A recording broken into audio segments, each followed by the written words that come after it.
নমস্কাৰ কৃষক বন্ধুসকল, আসাম এগ্ৰিকালচাৰ টিপছ চেনেলৰ সকলোকে স্বাগতম জনাইছোঁ। কৃষক বন্ধুসকল, এতিয়া যিহেতু আমি সকলোৱে কম বেছি পৰিমাণে জিকা খেতি, ভোল খেতি, তিয়হ খেতি কৰিছোঁ। আমাৰ এটাই সমস্যা, জিকা ভোলৰ যোনটো সাইজ বা তিয়হৰ যোনটো পিয়ৰ সাইজ, এই পিয়ৰ সাইজ আমি নাপাওঁ, যাৰ কাৰণে হয়তো আমাৰ জিকা ভোল বজাৰত কম দামত বেচিবলগীয়া হয় বা গ্ৰাহকে পচন্দ নকৰে। কৃষক বন্ধুসকল, আপোনালোকৰ জিকা ভোলৰ সাইজ কিয় সঠিক নহয় বা দেখাত ধুনীয়া নহয়, তাৰ ওপৰতে আজিৰ এই ভিডিঅ'টো মই প্ৰস্তুত কৰিলোঁ। কৃষক বন্ধুসকল, এতিয়া যিহেতু গৰম পৰিবলৈ আৰম্ভ হৈছে, এটা পোকৰ উপদ্ৰৱ আমাৰ খেতিত দেখিবলৈ পোৱা যাব, সেইটো হৈছে বৰল পোক। এই বৰল পোকক আপোনালোকে কেনেকৈ নিয়ন্ত্ৰণ কৰিব, আজিৰ ভিডিঅ'ত মই এটা পদ্ধতি আপোনালোকক দেখুৱাম। কম খৰচত আপোনালোকে এটা বস্তু বনাই ল'ব আৰু সেইটো যদি ব্যৱহাৰ কৰে, আপোনালোকে 100% এই ফলমাখি কম খৰচত কোনো স্প্ৰে নকৰাকৈ আপোনালোকে নিয়ন্ত্ৰণ কৰিব পাৰিব। কৃষক বন্ধুসকল, আজিৰ ভিডিঅ'টো বহুত ইণ্টাৰেষ্টিং হ'ব, গতিকে ভিডিঅ'টো আপোনালোকে লাইক কৰিব আৰু আজিৰ যোনটো ফলমাখি নিয়ন্ত্ৰণৰ যোনটো টিপছ, এই টিপছটো যাতে বিভিন্ন কৃষকে গম পায়, গতিকে আপোনালোকে ভিডিঅ'টো শ্বেয়াৰ কৰিব। এক নম্বৰ কথা হ'ল কৃষক বন্ধুসকল, আমাৰ প্ৰথম সমস্যা হৈছে আমাৰ জিকা ভোলৰ যোনবিলাক জালি আহে বা সৰু সৰু যেতিয়া জিকা ভোলবিলাক থাকে, সেইখিনি সময়ত কি হয়, শুকাই যায়, ক'লা পৰি শুকাই যায়। এনেকৈ আমাৰ বহুত জিকা ভোলৰ কলি নষ্ট হয় বা আমি ফলন কমকৈ পাওঁ বা আমি উৎপাদন কমকৈ পাওঁ। কৃষক বন্ধুসকল, ইয়াৰ মূলতে হৈছে যে আপোনালোকৰ খেতিত যদি সঠিক পৰিমাণে আপোনালোকে মাইক্ৰনিউট্ৰিয়েণ্ট বা অনুখাদ্য যদি আপোনালোকে স্প্ৰে কৰা নাই, তেতিয়াও এই সমস্যাটো হ'ব পাৰে। আৰু দ্বিতীয় কাৰণটো হৈছে আপোনালোকৰ খেতিত যদি ভেঁকুৰজনিত কিবা বেমাৰ লাগিছে, তেতিয়াও কিন্তু এই আপোনালোকৰ জিকা বা ভোলৰ কলিবিলাক ক'লা হৈ শুকাই যাব পাৰে।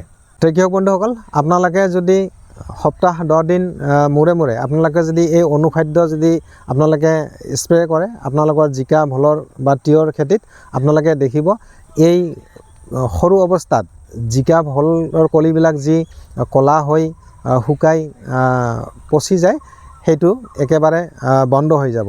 কিন্তু কি কাৰণত এইটো আচলতে হ'বলৈ পাইছে, সেইখিনি বস্তু আপোনালোকে নিৰ্ধাৰণ কৰিব। যদি কোনো ভেঁকুৰজনিত কাৰণ নাই বা কোনো ভেঁকুৰ আপোনালোকৰ খেতিত লগা নাই, তেতিয়া আপোনালোকে জানিব যে নিশ্চয় সেইটো মাইক্ৰনিউট্ৰিয়েণ্টৰ অভাৱত হয়তো হ'ব পাৰে। কৃষক বন্ধুসকল, আপোনালোকক আজিৰ ভিডিঅ'ত মই এটা ভাল অনুখাদ্য দেখুৱাম। আপোনালোকে এইটো যদি স্প্ৰে কৰে যোগাৰ কৰি, হয়তো আপোনালোকৰ ওচৰৰ সাৰ বীজৰ দোকানত আপোনালোকে হয়তো পাব পাৰে, আৰু নহ'লে যদি সাৰ বীজৰ দোকানত আপোনালোকে যদি কৈ দিয়ে যে এইটো বস্তু আমাক লাগে, হয়তো সিহঁতে যোগাৰ কৰি আপোনালোকক দিব। আৰু এই অনুখাদ্যৰ লগত আপোনালোকে কি কৰিব, এটা PGR আপোনালোকে স্প্ৰে কৰিব। মই দুটা বটলে দেখাইছোঁ। এইটো হৈছে অনুখাদ্য এগ্ৰমিন গল্ড আৰু এটা হৈছে অল ইন গল্ড। এইটো হৈছে PGR আৰু এইটো হৈছে মাইক্ৰনিউট্ৰিয়েণ্ট। গতিকে এই দুটা যদি আপোনালোকে একেলগে স্প্ৰে কৰে, একেবাৰে বহুত ভাল ৰিজাল্ট পাব। আপোনালোকে দুবাৰমান স্প্ৰে কৰি চাব। এবাৰ স্প্ৰে কৰিলে তাৰ 10 দিন পিছত ছেকেণ্ডবাৰ স্প্ৰে কৰিব, তেতিয়াই আপোনালোকে ৰিজাল্ট পাই যাব। কৃষক বন্ধুসকল, ইয়াৰ পৰিমাণ হৈছে এগ্ৰমিন গল্ড প্ৰতি লিটাৰ পানীত আপোনালোকে 2 ml লৈ ল'ব, আৰু এই যোনটো অল ইন গল্ড, এইটো আপোনালোকে কি কৰিব, প্ৰতি লিটাৰ পানীত 3 ml লৈ ল'ব। গতিকে এগ্ৰমিন গল্ড 2 ml আৰু এইটো হৈছে 3 ml পাৰ লিটাৰ পানীত।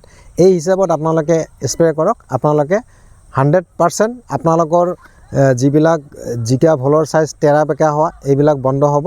আৰু যদি অনুখাদ্যৰ অভাৱত আপোনালোকৰ জিকা ভোলৰ কলিবিলাক সৰুতে ক'লা হৈ শুকাই গৈ আছে, সেই সমস্যাটো আপোনালোকৰ দূৰ হ'ব। ভেঁকুৰজনিত কাৰণত যদি আপোনালোকৰ জিকা ভোলৰ কলিবিলাক এনেকৈ নষ্ট হৈ আছে, গতিকে আপোনালোকে কম দামী ফাংগিচাইড টাটা মাষ্টাৰ বা ৰেডমিল আপোনালোকে প্ৰতি লিটাৰ পানীত 3 গ্ৰামকৈ মিহলাই আপোনালোকে যদি স্প্ৰে কৰে, আপোনালোকৰ এই সমস্যাটো দূৰ হ'ব।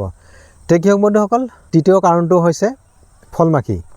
এই ফল মাখিয়ে আমাৰ বহুত অনিষ্ট কৰে, কম বেছি পৰিমাণে আমি জানো। আপোনালোকে কোনো স্প্ৰে নকৰাকৈ কম পইচা খৰচকৈ কেইটামান বস্তু আপোনালোকক কিনি ল'ব লাগিব, তাতে বেছি পইচা নাযায়, কিন্তু আপোনালোকে কম পইচাত একেবাৰে বিঘা যদি আপোনালোকে জিকা খেতি বা ভোল খেতি বা তিয়হ খেতি কৰিছে, সেইবিলাকৰ পোক আপোনালোকে নিয়ন্ত্ৰণ কৰিব পাৰিব। এই ফল মাখি নিয়ন্ত্ৰণৰ যোনটো টিপছটো এনেধৰণৰ, আপোনালোকে 1 লিটাৰ পানী লৈ ল'ব আৰু এই 1 লিটাৰ পানীৰ লগত আপোনালোকে কি কৰিব, 250 পৰা 300 গ্ৰাম আপোনালোকে গুড়, কুঁহিয়াৰৰ গুড় বা যিকোনো গুড় আপোনালোকে লৈ ল'ব। পানী 1 লিটাৰ, 250 পৰা 300 গ্ৰাম আপোনালোকে ল'ব গুড়। আৰু তৃতীয় নম্বৰ বস্তুটো হৈছে আপোনালোকে ল'ব ইষ্ট। গ্ৰচাৰী দোকান বা গেলামাল দোকানত গৈ আপোনালোকে যদি ইষ্ট বিচাৰে আপোনালোকে পাই যাব। আৰু এই ইষ্ট ল'ব আপোনালোকে 50 গ্ৰাম। আৰু ইয়াৰ লগত এটা বস্তু মিক্স কৰিব লাগিব, এইটো হৈছে ক্ল'ৰ'পাইৰফছ যোনটো কীটনাশক, এইটো ল'ব আপোনালোকে এই 1 লিটাৰ পানীত মিক্স কৰাৰ কাৰণে 15 পৰা 20 ml লৈ এটা বঢ়িয়াকৈ ধুনীয়াকৈ আপোনালোকে দ্ৰৱণ বনাব। তে মই কি ক'লোঁ আপোনালোকক, 1 লিটাৰ পানী, 250 পৰা 300 গ্ৰাম আপোনালোকে লৈ ল'ব গুড়, আৰু 3 নম্বৰ ল'ব আপোনালোকে ইষ্ট। আৰু ইষ্ট আপোনালোকে গ্ৰচাৰী দোকানত পাই যাব। ইষ্ট ল'ব আপোনালোকে 50 গ্ৰাম। আৰু 4 নম্বৰ হৈছে আপোনালোকে এটা কীটনাশক ল'ব লাগিব, এইটো হৈছে ক্ল'ৰ'পাইৰফছ।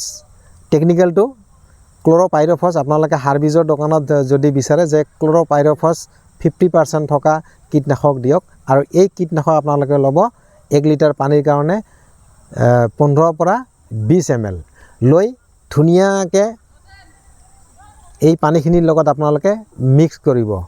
মিক্স কৰি আপোনালোকে কি কৰিব, মই আপোনালোকক দেখুৱাই আছোঁ। এই যোনটো ½ লিটাৰ পানীৰ বটল আছে, এইটো মাজতে কাটিব। এইটো মই কাটিছোঁ আপোনালোকক দেখুৱাৰ কাৰণে। এইটো চাওক, ইয়াতে 2টা পাত্ৰ হৈ গৈছে, একো নাই। এইটো বঢ়িয়াকৈ ধুনীয়াকৈ টাইট কৰি দিলে পানী নহৰকৈ। গতিকে এনেকৈ আপোনালোকে হেংগিং কৰাৰ ব্যৱস্থা কৰিব। যদি আপোনালোকে হেংদালি দি কৰিছে জিকা ভোলৰ খেতি, এনেকৈ আপোনালোকে ৰছী বা সূতা লগাই এনেকৈ কৰিব। আপোনালোকে একেবাৰে কম খৰচত, আপোনালোকে যদি আকৰ্ষণ কিনিব যায়, সেই যোনটো ফল মাখি ধৰাৰ কাৰণে যোনটো ফাণ্ড, সেইটো আপোনালোকৰ পৰা 100 পৰা 120 টকা লৈ ল'ব। গতিকে আপোনালোকে সহজ পদ্ধতিত কম খৰচত আপোনালোকে দ্ৰৱণটো বনাই ল'ব। আৰু দ্ৰৱণটো কি কৰিব, এনেকৈ দি দিব। মই আপোনালোকক দেখুৱাই আছোঁ।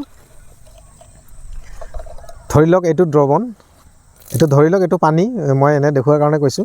এনেকৈ আপোনালোকে অলপ এই যোনটো ½ লিটাৰ বটল আপোনালোকে মাজতে কাটিছে, এনেকৈ চিষ্টেমটো বনাই লৈ ল'ব। মই কি কৰিছোঁ, বটলটো মাজতে কাটিছোঁ, কাটাৰ পিছত এই কিবা গজাল গৰম কৰি কেনে ইয়াতে ফুটা কৰিছোঁ, ইয়াতে ফুটা কৰি আৰু সূতা দি বান্ধি দিছোঁ এনেকৈ। চাওক, এতিয়া আপোনালোকে এই দ্ৰৱণটো কি কৰিব, আপোনালোকে য'ত আপোনালোকে হেংদালি, ধৰি লওক এইখন হেংদালি, এনেকৈ আপোনালোকে বান্ধি দিলে, ওলমাই দিলে। আপোনালোকে বিঘাত 8-10টা 15টা দি দিয়ক।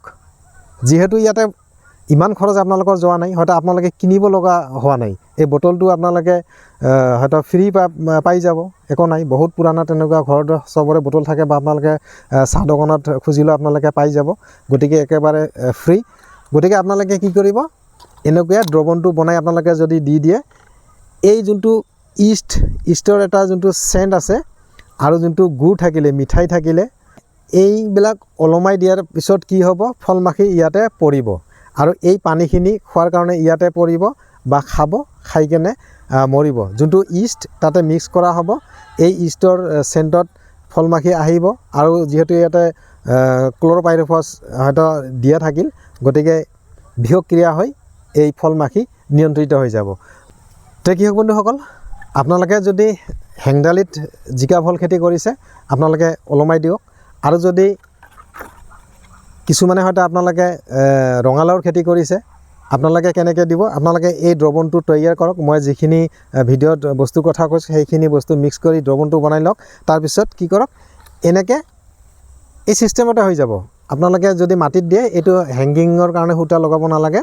আপোনালোকে ঠায়ে ঠায়ে আপোনাৰ যোনটো খেতি ৰঙালাওৰ বা যি খেতি আপোনালোকে কৰিছে য'ত ফল মাখিৰ হয়তো উপদ্ৰৱ আছে তাতে আপোনালোকে মাজে মাজে এনেকৈ ৰাখি দিব।